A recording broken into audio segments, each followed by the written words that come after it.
السلام علیکم۔ آج جمعہ ہے، اپریل کی 28 تاریخ۔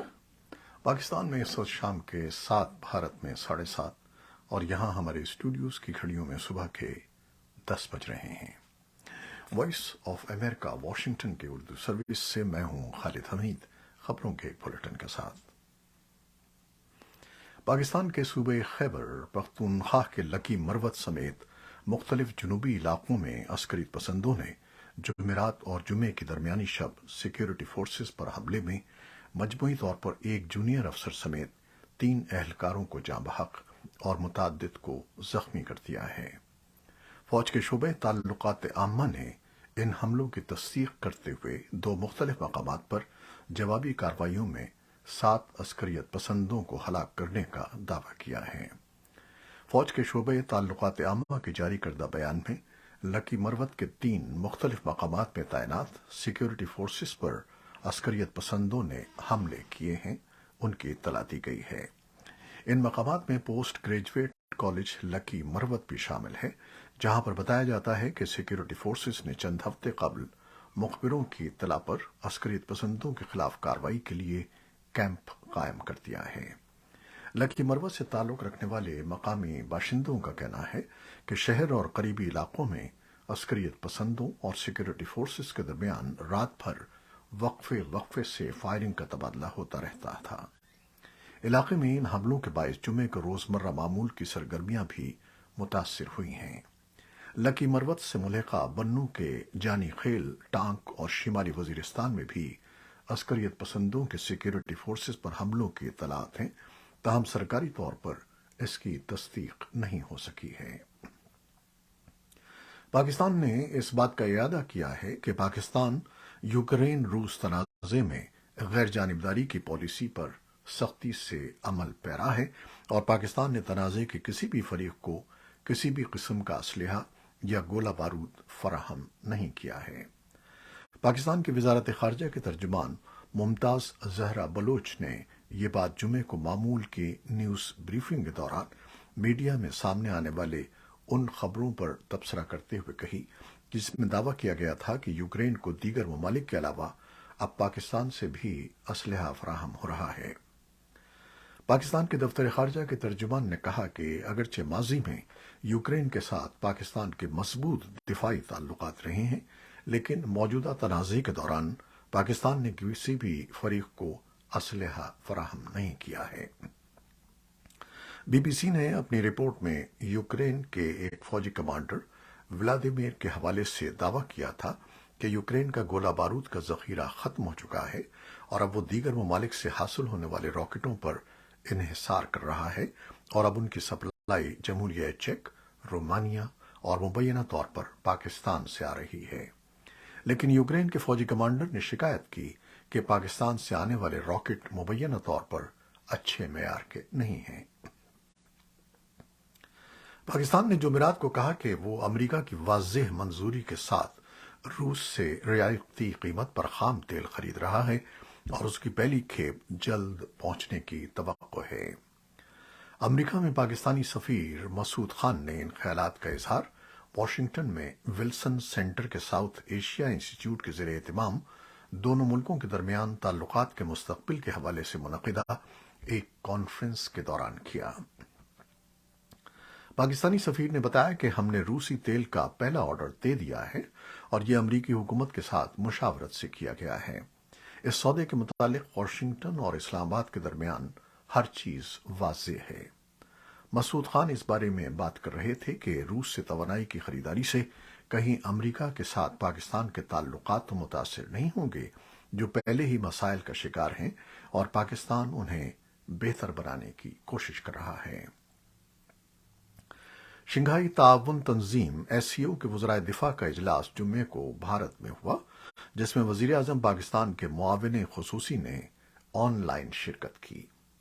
بھارت کے وزیر دفاع راجناتھ سنگھ نے شنگھائی تعاون تنظیم کے وزرائے دفاع کے اجلاس کی صدارت کرتے ہوئے SCO رکن ممالک کے درمیان تہذیبی اور ثقافتی رشتوں پر زور دیا۔ انہوں نے رکن ملکوں سے اپیل کی کہ وہ تمام قسم کی دہشت گردی کے خاتمے اور اس کے حامیوں کی جواب دہی طے کرنے کے لیے متفقہ طور پر کام کریں۔ اجلاس میں پاکستانی وزیر دفاع خواجہ محمد آصف کی نمائندگی وزیر اعظم کے معاون خصوصی برائے دفاع ملک احمد خان نے کی۔ انہوں نے اجلاس میں آن لائن شرکت کی۔ شنگھائی تعاون تنظیم کے وزرائے خارجہ کا اجلاس 4 اور 5 مئی کو بھارت کے شہر گوا میں ہو رہا ہے، جس میں پاکستان کے وزیر خارجہ بلاول بھٹو بھی ممکنہ طور پر شرکت کریں گے۔ تاہم اب تک یہ معلوم نہیں ہو سکا ہے کہ آیا بلاول بھٹو زرداری اپنے بھارتی ہم منصب سے ملاقات کریں گے یا ان کی بھارتی وفد سے سائیڈ لائن ملاقات بھی ہوگی یا نہیں۔ ذرائع کے مطابق پاکستانی وزیر خارجہ بھارتی حکام سے سائیڈ لائن پر ملاقات نہیں کریں گے، البتہ تنظیم کے دیگر رکن ممالک کے ساتھ اس موقع پر ملاقاتیں طے کی جا رہی ہیں۔ ہندوستان اور چین کے درمیان وزرائے دفاع کی میٹنگ میں دو طرفہ تعلقات کو فروغ دینے کے لیے اپنی متنازعہ سرحد پر امن کی بحالی کے حوالے سے اختلاف سامنے آیا ہے۔ متعلقہ حکومتوں نے میٹنگ کے بعد جاری کردہ بیانات میں کہا ہے کہ بھارت نے اس طرح کی بحالی کو تعلقات کے فروغ میں ایک کلید قرار دیا ہے، جبکہ چین سرحدی صورتحال کو بڑی حد تک مستحکم دیکھتا ہے۔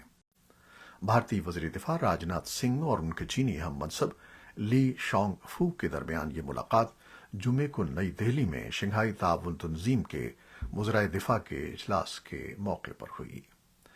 ہندوستانی وزارت دفاع کے ایک بیان میں کہا گیا ہے کہ سنگھ نے واضح طور پر آگاہ کیا تھا کہ ہندوستان اور چین کے درمیان تعلقات پہ پیش رفت سرحدوں پر امن اور سکون کی بنیاد پر ہو سکتی ہے۔